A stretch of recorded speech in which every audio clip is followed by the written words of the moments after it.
하겠습니다. 그럼 보자. 우리 오늘 역학적 시스템 나갈 거야. 역학적 시스템이라고 하는 건 무엇이냐면 일단 역학적 시스템에서 우리가 첫 번째 배울 게 뭐냐면 중력이야. 중력이라는 건 뭐냐면 지구가 누구를 물체를 당기는 힘, 이걸 우리는 중력 이렇게 부를 겁니다. 그래서 중력은 지구가 질량을 갖는 모든 물체를 당기는 힘을 우리가 보통 중력이라고 하고, 중력의 방향은 어느 쪽 방향으로 작용해?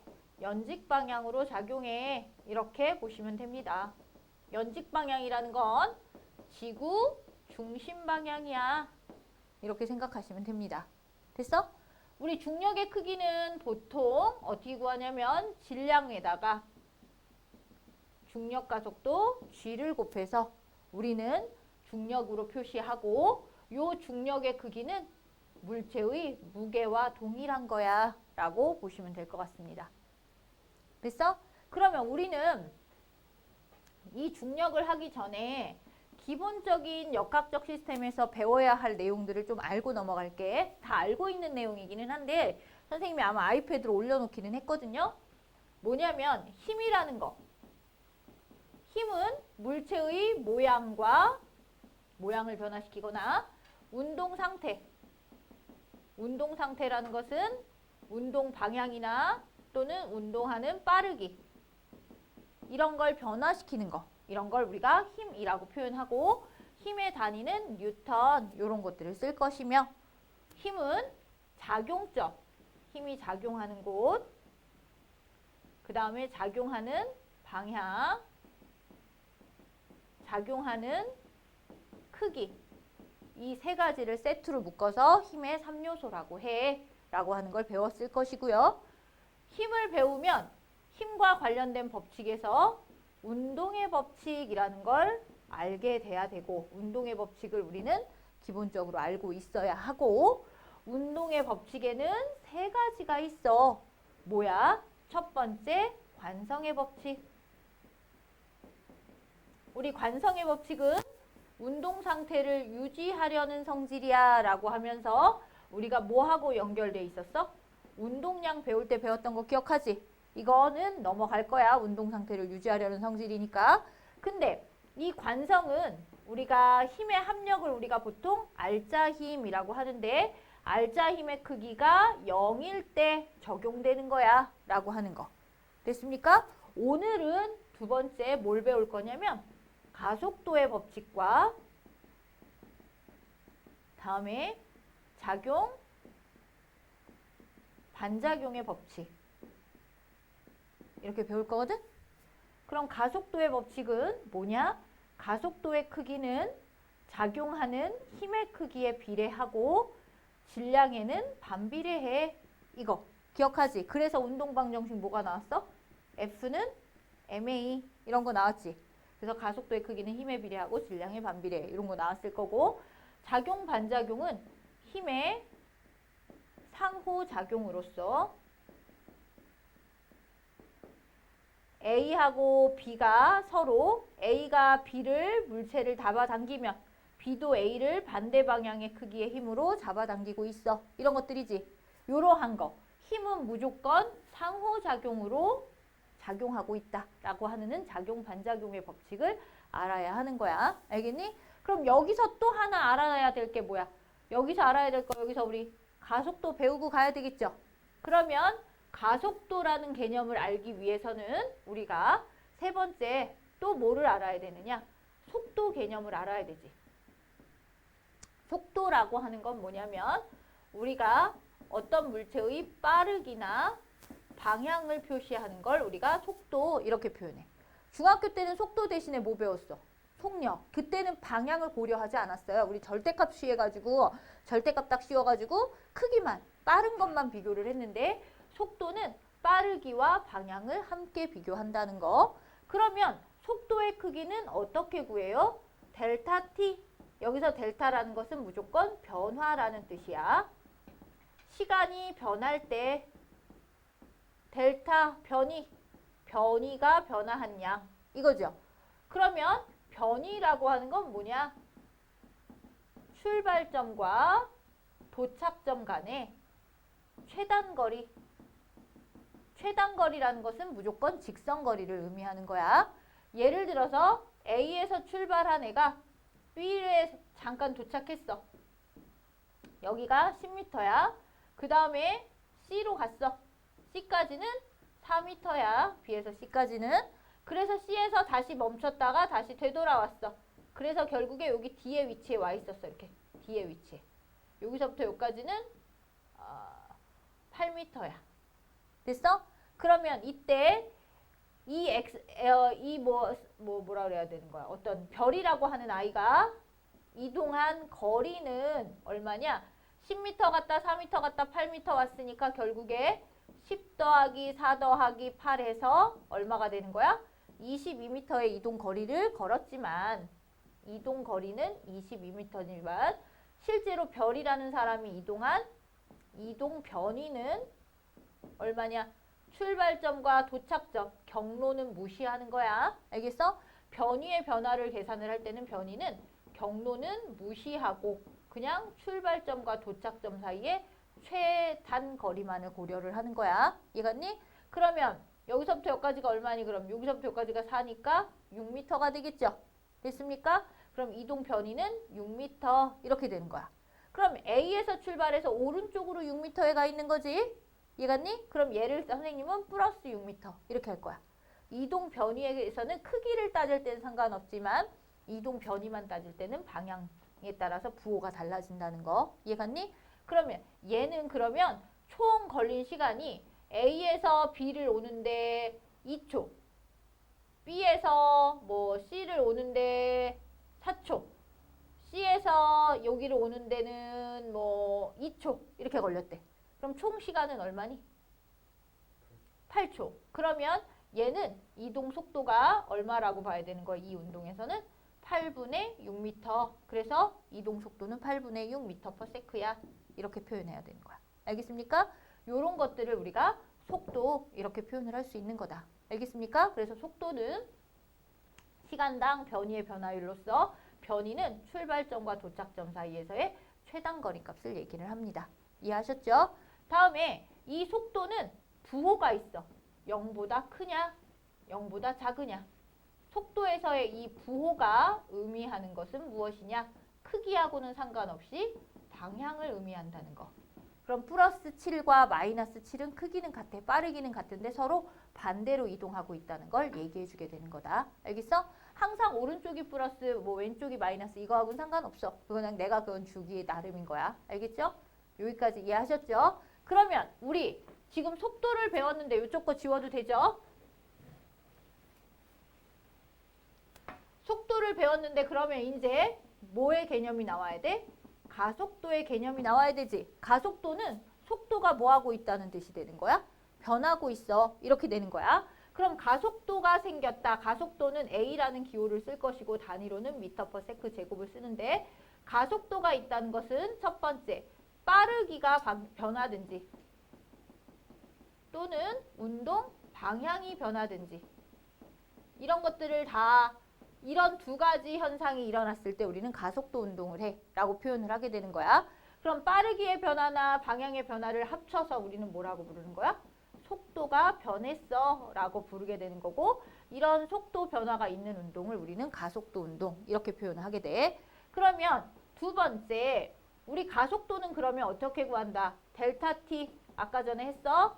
시간이 변할 때 델타 V 요번에는 속도의 변화 이걸 우리가 가속도 이렇게 표현을 하게 되는 것이다. 알겠어? 그러면 가속도의 단위는 m/s 제곱을 쓰는데 가속도도 0보다 큰 경우가 있고 가속도도 0보다 작은 경우가 있어. 속도에서의 플러스와 마이너스는 뭘 의미한다고 그랬냐면 방향을 의미한다고 그랬으면 가속도에서의 플러스 마이너스는 의미하는 게 뭐냐면 힘이 적용돼야 돼. 즉 가속도가 있다는 것은 이런 것들을 변화시킬 수가 있다는 것은 무조건 물체에 힘이 작용하고 있어 이 뜻이거든. 그러면 가속도가 플러스 0보다 크다는 것은 즉 시간이 변할 때 나중 속도 빼기 처음 속도인데 나중 속도의 값이 처음 속도보다 뭐 한 거야? 큰 거지. 나중 속도가 처음 속도에 비해서 크다는 건 무슨 의미 있냐? 속도가 같은 방향으로 갈 때 빨라지고 있다는 거야. 왜 빨라지느냐? 가는 방향으로 내가 힘을 주었기 때문에 그렇거든. 그래서 가속도가 0보다 크다는 것은 운동 방향과 힘의 방향이 동일해. 운동하는 방향으로 힘을 주었을 때 가속도가 0보다 커져. 그래서 나중 속도가 처음 속도보다 커. 이런 상황이 되는 거야. 이해갔니? 다음에 가속도가 0보다 작다. 이건 무슨 뜻이냐? 거꾸로 그러면 운동은 앞으로 하고 있는데 내가 힘을 자꾸만 뒤로 주는 거야. 운동 방향과 힘의 방향이 반대야. 이럴 때를 들을 수 있겠지. 그래서 이때는 나중 속도보다 처음 속도가 커서 속도가 점점 느려지는 운동이야. 이렇게 부를 수 있게 되는 거야. 이해했니? 그러면 가속도가 이렇게 일정한 운동을 이 가속도가 일정한 운동을 우리가 무슨 운동이라고 그래?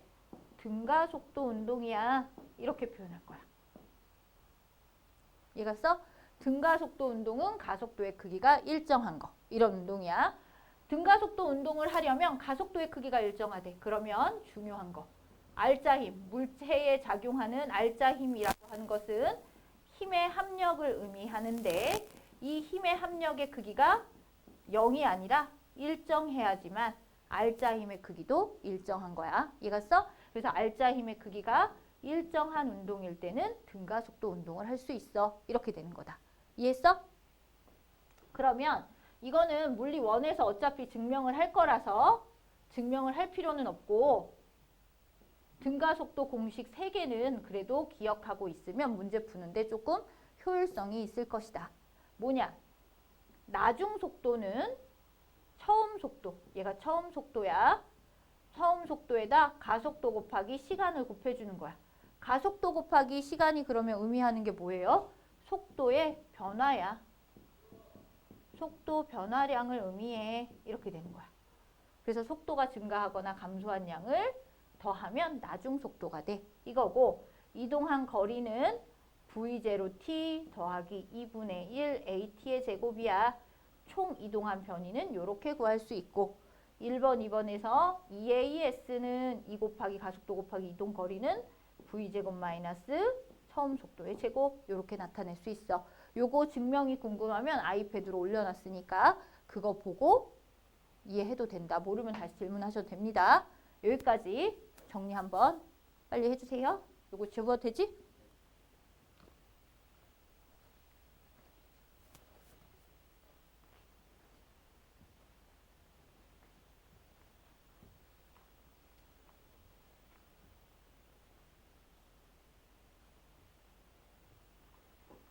됐어? 이제 우리 기본적으로 역학적 시스템에서 배워야 할 것들을 배웠어. 가속도를 가장 중요시 여겨야 되고 가속도를 알아야지만 이제 우리는 중력을 명확하게 다시 한번 이해를 할 수 있을 거야. 아까 중력이 뭐라 그랬어? 물체가 지구에 의해서, 지구가 물체를 뭐 하는 힘이야? 당기는 힘. 그래서 지구의 균일한 질량을 라지 m이라고 하고 여기 반지름을 라지 r이라고 했을 때 여기 물체가 이렇게 표면에 있어. 그럼 지구가 물체를 이렇게 당길 거라는 얘기야. 이걸 우리가 뭐라고 하는 거야? 중력. 이렇게 표현하지. 근데 모든 힘은 힘의 무슨 작용이라고 그랬어? 상호작용으로 있어야 된다 그랬잖아. 즉 지구가 물체를 당기고 있지. 그러면 물체도 누구를 당겨야 돼 무조건? 지구를 당겨야 돼. 이해갔어? 힘은 상호작용으로 있으니까. 그러면 중력의 반작용의 힘이 있을 거란 얘기야. 그게 뭐야? 일종의 만유인력이 되는 거지.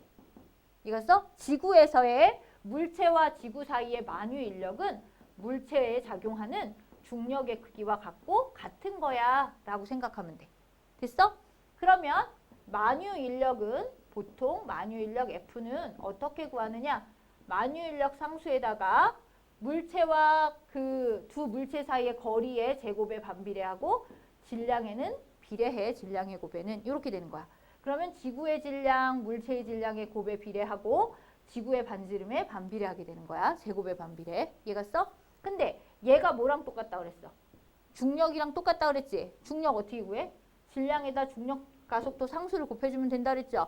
중학교 때는 요거를 얼마로 배워? 9.8로 배우는데 중학교 때는 9.8로 하지만 고등학교 때는 9.8 안 한다 그랬지? 그냥 G로 쓰거나 또는 뭘로 쓰라 그랬어? 10. 기억하지?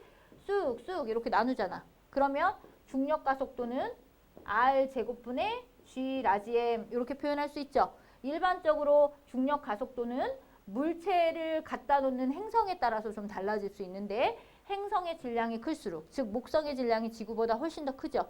그래서 목성의 중력 가속도가 더 크기 때문에 똑같은 물체를 목성에 갖다 놨을 때 지구에서보다 무게가 훨씬 더 많이 나갈 거다 이 얘기고, 반지름은 작을수록 중력 가속도가 오히려 어때? 큰 거지. 그래서 지구와 질량이 비슷하다면 크기가 조금 더 작은 행성들, 금성 같은 애들, 거기에 갈수록 중력 가속도가 더 클 것이다. 이렇게 볼 수 있어.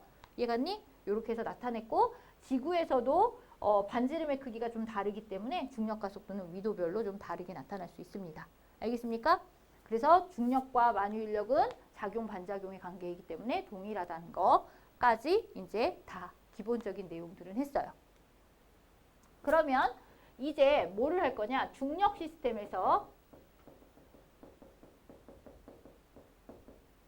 시스템에서 작용하는 중력장의 운동을 설명할 거야.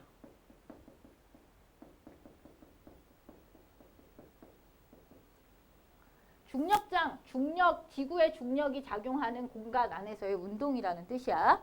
그 중에서 제일 먼저 자유낙하라고 하는 걸 쓸 거야. 자유낙하라고 하는 운동은 뭐냐면 물체가 뭐가 없다는, 자유낙하에서는 일단 기본적으로 전제해야 되는 게 있는데 공기 저항이 없다. 이거를 전제하고 있어요. 공기 저항이 없을 때, 만약에 공기 저항이 있다라고 나오면 그거는 자유낙하 운동에서는 조금 벗어나지만 그냥 자유낙하 운동처럼 생각하는데 공기 저항이 있으니 실제로 우리가 알고 있는 자유낙하하고는 조금 다른 속도로 운동을 하겠지. 그럼 공기 저항이 없을 때 물체가 중력을 받아 등가속도 운동을 하게 되는 거.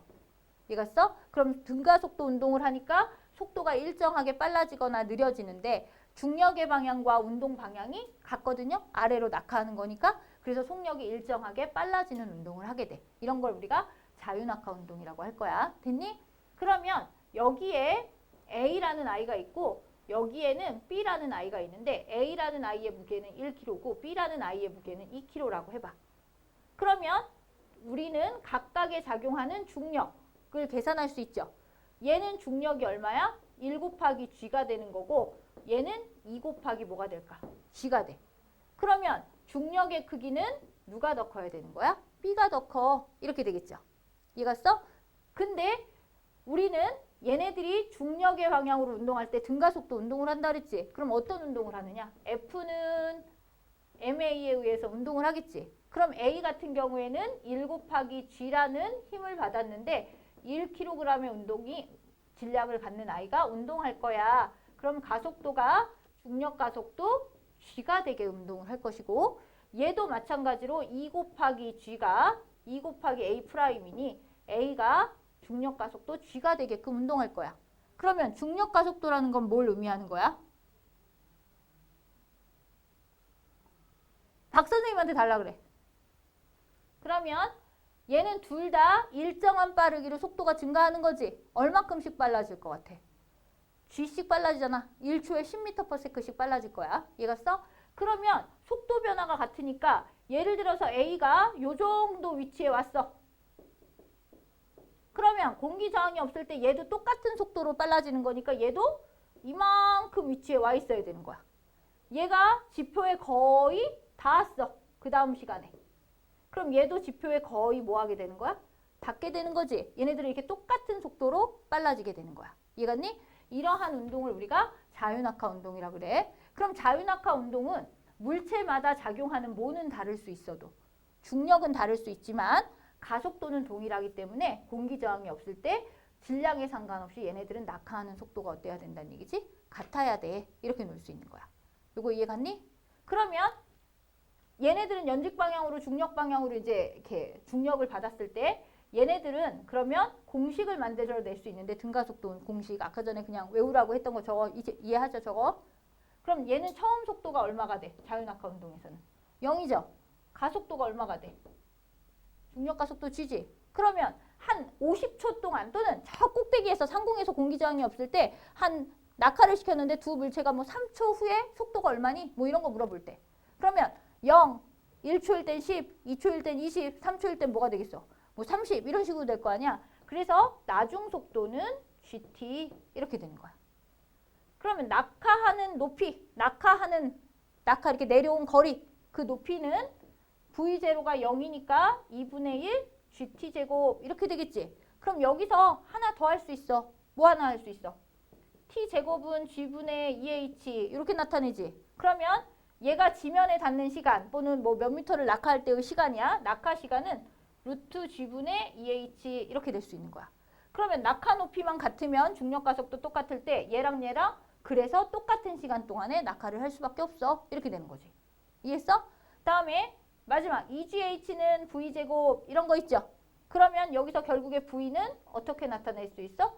루트 2GH 이렇게 나타낼 수 있죠? 같은 곳만큼 낙하를 하게 되면 같은 거리만큼 낙하하면 속도가 똑같아지게 돼. 이렇게 되는 거야. 속도가 얼마큼이 돼? 이렇게 되는 거야. 이해갔어? 이런 운동을 우리가 자유낙하 운동이라고 한다. 알겠어요?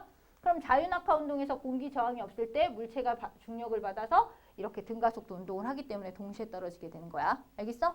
여기 정리해 볼까요? 6인차 썼지?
이제 됐어? 그러면 자유낙하 운동에서 뭐가 없다면? 공기 저항이 없다면 저렇대. 그러면 공기 저항이 있을 수도 있잖아. 당연하게 공기는 있으니까. 공기 저항이 있으면 어떻게 될까? 질량이 1kg인 아이와 2kg인 아이가 있을 때 중력의 크기는 A보다 누가 더 커? B의 중력이 더 크지. 이해갔어? 가속도는 근데 얘랑 어때? 동일하죠?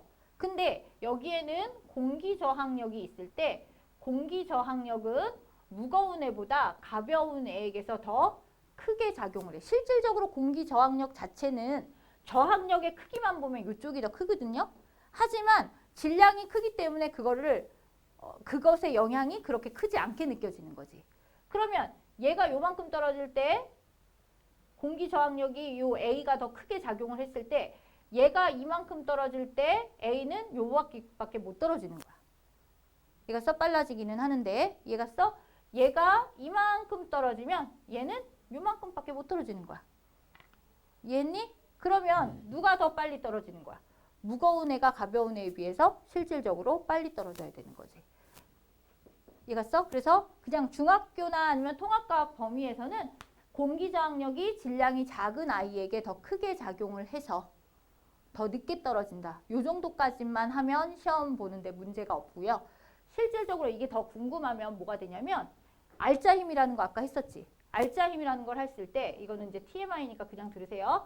여기 물체가 있는데 밑으로 뭐가 작용해? 중력이 작용하는데 중력의 크기는 똑같거든?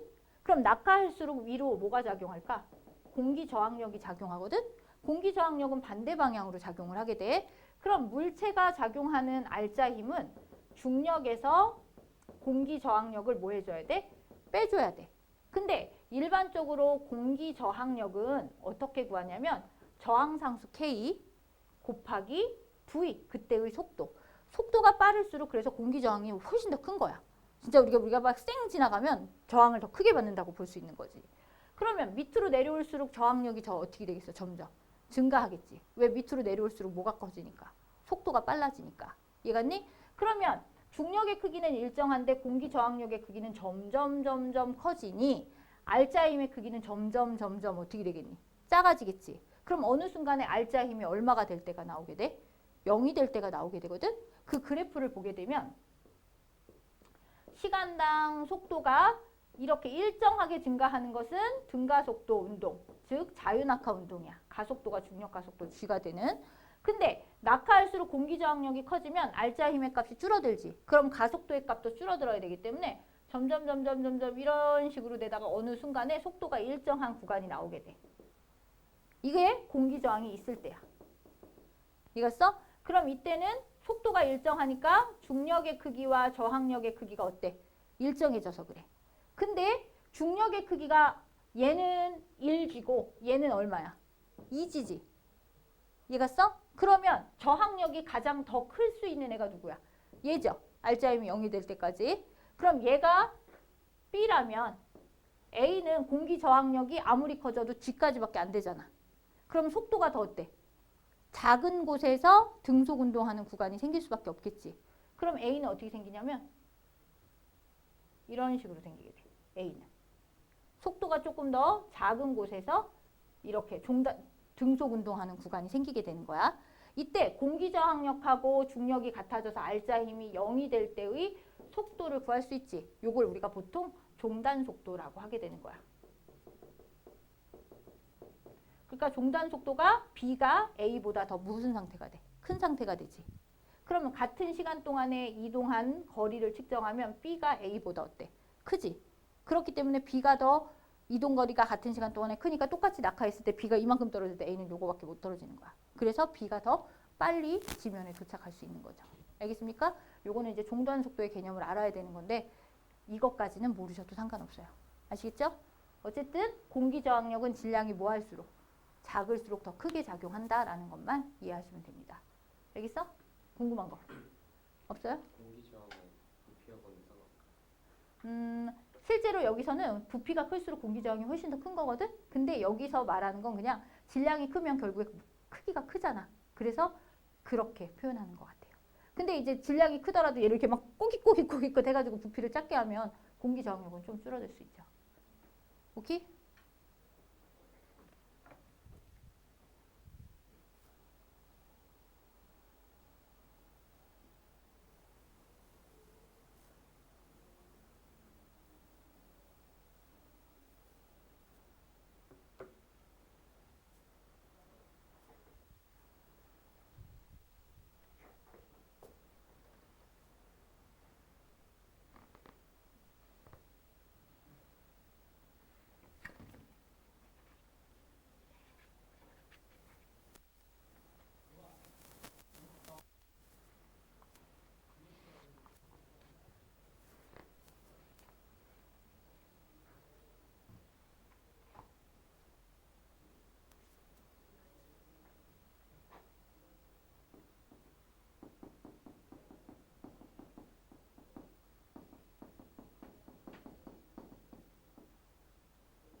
됐어?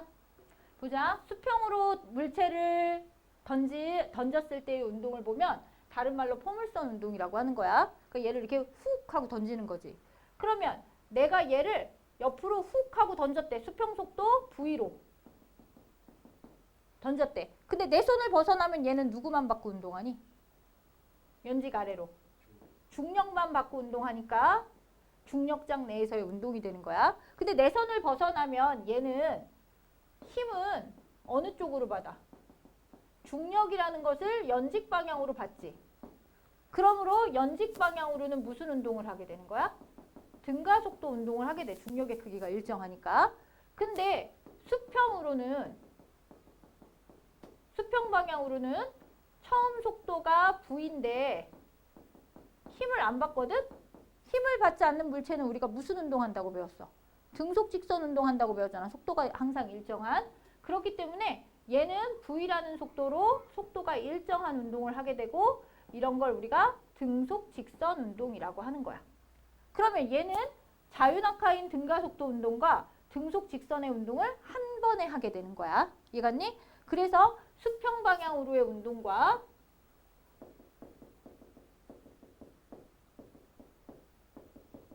수직 방향의 운동.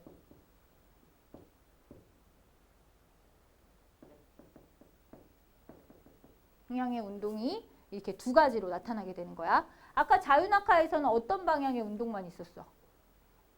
자유낙하에서는. 그러니까 중력 방향, 연직 방향밖에 없었잖아. 근데 얘는 연직 방향과 수평 방향의 운동을 두 개 다 하게 되는 거야. 이해갔어? 그러면 제일 먼저 힘. 수평 방향으로는 있다 없다? 없다.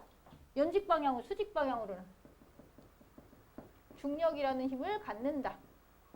그치? 그러면 가속도. 힘이 없으니까 가속도도 있다 없다? 없다. 얘는 가속도의 크기가 중력 가속도 G로 공기 저항이 없을 때를 얘기할 거야. 등가속도 운동을 하게 된다. 이해하셨어요? 그러면 얘는 중력 방향으로 힘을 받고 수평 방향으로 움직이니까 밑으로 속도가 V 수평, 수직 이렇게 왔을 거야. 그럼 속도가 두 개 있을 때 나란하지 않으니까 얘네들을 어떻게 대각선 방향으로 합치겠지. 그럼 물체가 수르륵 해서 여기 와 있게 돼. 근데 얘는 연직 아래로 계속해서 뭘 받아? 중력을 받지. 그러면 속력이 조금 더 어떻게 될까? 빨라지겠지. 수평 방향으로는 힘을 받지 않기 때문에 얘네들은 속도가 수평 방향으로는 항상 일정해야 돼.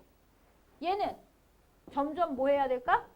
증가해야 되는 거야. 연직 방향으로는. 그러면 속도가 두 개야.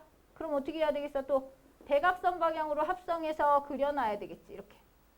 이해갔습니까? 그러면 얘네들은 항상 힘의 방향에 대각선 방향, 힘의 방향에 뭐 비스듬한 방향으로 움직이지. 그래서 얘네들을 우리가 무슨 운동이라고 하는 거야? 포물선 운동이라고 하게 되는 거야. 이해갔어?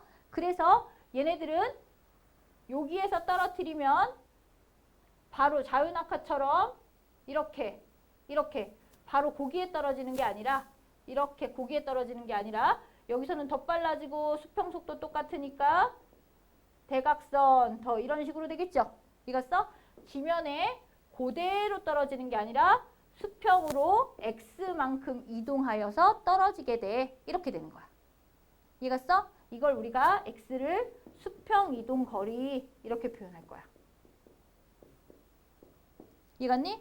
그러면 연직 방향으로는 자유낙하 운동과 동일한 운동을 하고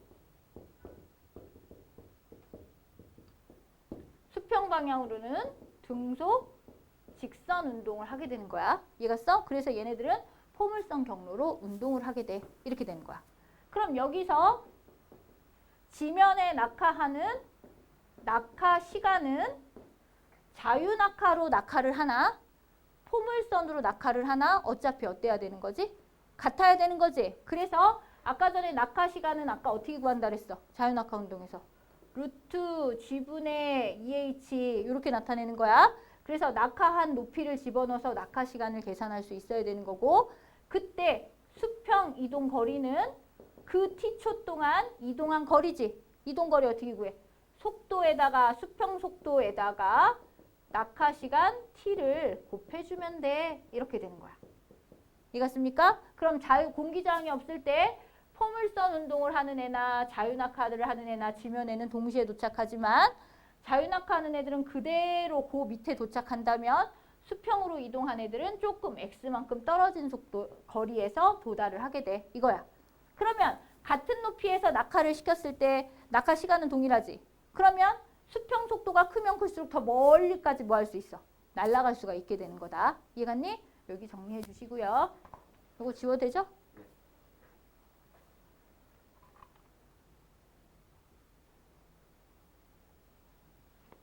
수평 속도를 크게 만들기 위해서는 그러니까 빨리 던지면 수평 이동 거리가 더 커진다는 거 기억해야 돼.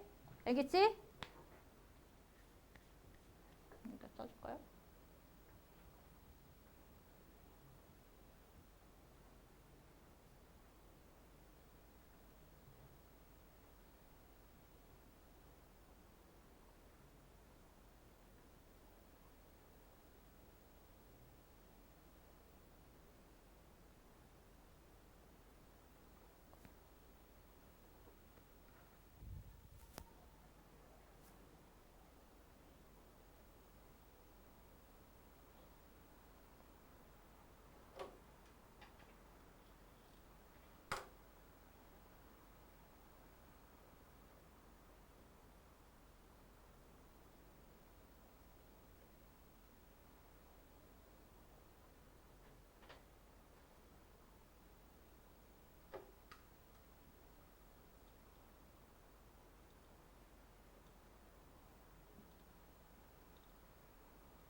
다 했어요? 옆에다 써, 옆에다. 얼마 안 남았으니까. 그 옆에다 써도 될 것 같아요. 그럼 보자. 수평 속도를 V, 2V 이렇게 증가시키면 같은 높이에서 낙하를 시켰을 때 어차피 지면 도달 시간은 V로 던진 물체나 2V로 던진 물체나 같다 이거야. 질량에 상관없이.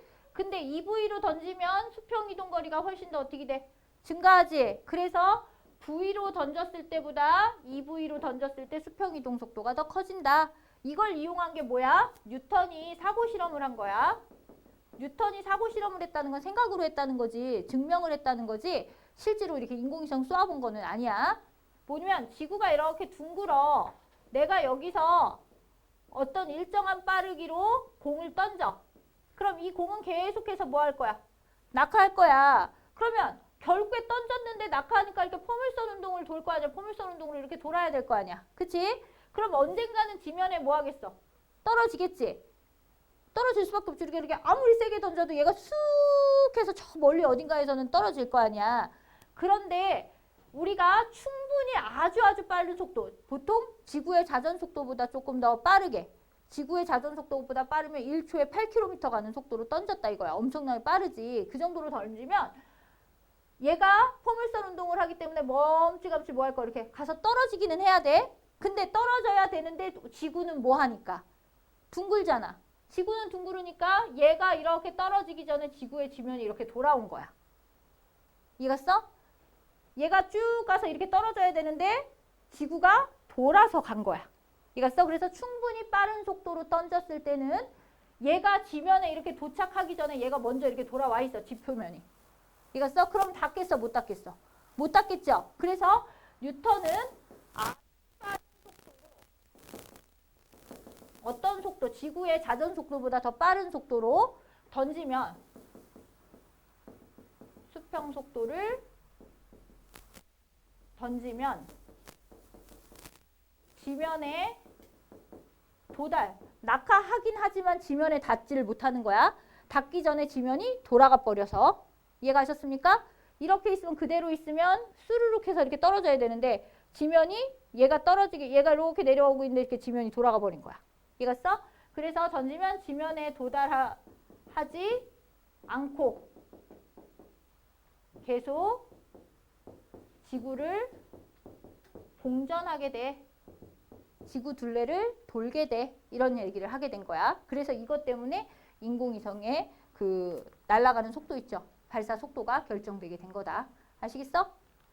요걸 우리가 뉴턴의 사고 실험이라고 합니다. 그러면 이제 중력 시스템을 그래서 정리를 해보면 중력 시스템을 정리해보면 중력 시스템이라는 것은 중력에 의해서 중력은 자연계에 있는 힘이잖아. 근데 중력뿐만 있는 게 아니라 자연계에는 전기력도 있고 핵력도 있어요. 이렇게 자연계에 있는 힘들에 의해서 물체들이 상호작용을 하면서 정교하게 운동하는 시스템을 갖추게 되거든. 이런 것들을 우리가 중력 시스템이라고 하게 되는 것이고 이러한 중력 시스템을 가지고 물체를 이제 어떻게 운동하는지를 분석하는 거지. 그런 것들이 지구 시스템에도 영향을 줄 것이고 또 어디에도 영향을 주겠냐. 생명 시스템에도 영향을 주겠지. 그런 것들을 알아보겠다. 이 얘기다. 지워도 돼요?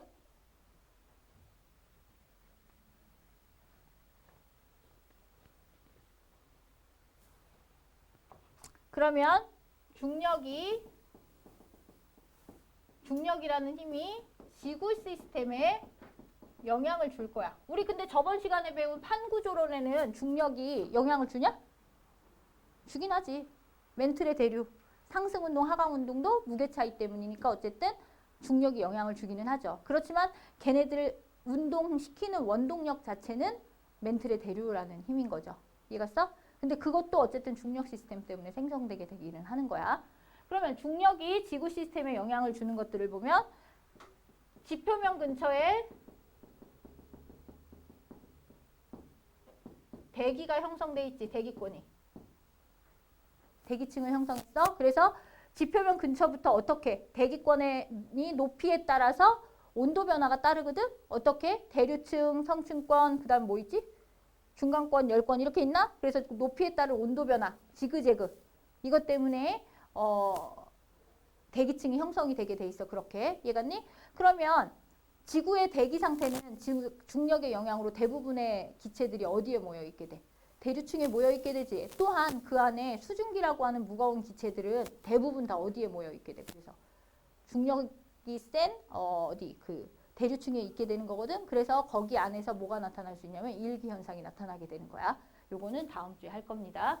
다음에 그것 때문에 아까 지금 얘기한 거 대류 현상이 나타날 수 있다 그랬죠?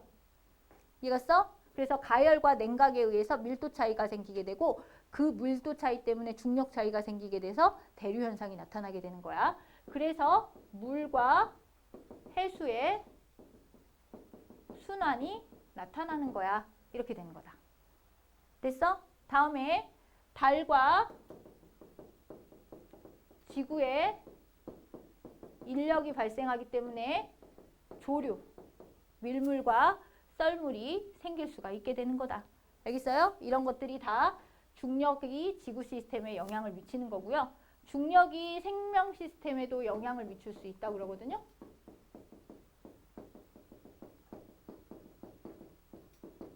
중력이 생명 시스템에 영향을 미치는 것은 일단 식물의 뿌리는 지구 중심 방향으로 자라죠. 왜냐면 식물의 뿌리 끝에는 생장점이 있잖아요. 거기서 나오는 호르몬이 중력에 대해서 반응을 하거든. 그래서 중력 방향으로 이동을 하게 돼. 그럼 중력 방향으로만 계속해서 생장을 하게 되겠죠. 그래서 식물의 뿌리가 지구 중심 방향으로 자라게 되는 거다. 다음에 코끼리. 코끼리는 무게가 엄청 많이 나오지. 내장이 엄청 무겁잖아. 그런 내장들을 견디기 위해서 질량이 너무나 커서 무게가 많이 나가기 때문에 강한 뼈와 강한 근육을 갖고 있더라. 이렇게 이런 것들이 발달하더라. 이런 것들이야. 알겠어? 다음에 또 기린. 기린은 목이 엄청 길지. 그러면 혈압이 높아야지만 어디 머리까지 뭘 보낼 수 있어? 피를 보낼 수 있죠. 이겼어? 기린과 같은 경우에는 혈압을 높이게 해야 돼. 혈압을 높게 하려면 그래야지만 위에까지 혈액이 이동할 수 있기 때문에 그러면 혈액을 잘 이동시키게 하기 위해서 혈액 이동을 촉진하기 위해서 혈압이 커져야 되거든? 그럼 혈류 속도를 빨리빨리 돌 수 있게 해줘야 되지. 그런 것들을 하는 게 뭐야? 심장이죠. 그래서 심장이 일반 동물에 비해서 매우 발달되어 있다. 그러니까 일반적인 애들이 심장이 요만하면 걔는 심장이 이만한 거지. 무슨 얘기인지 알겠어? 이런 것들이 이제 시스템에서 어떤 중력이 어떤 영향을 하느냐 뭐 이런 거라고 볼 수 있을 것 같습니다. 그래 너 있으니까 야 설명할 만하다. 혼자 하면 엄청 이상한데.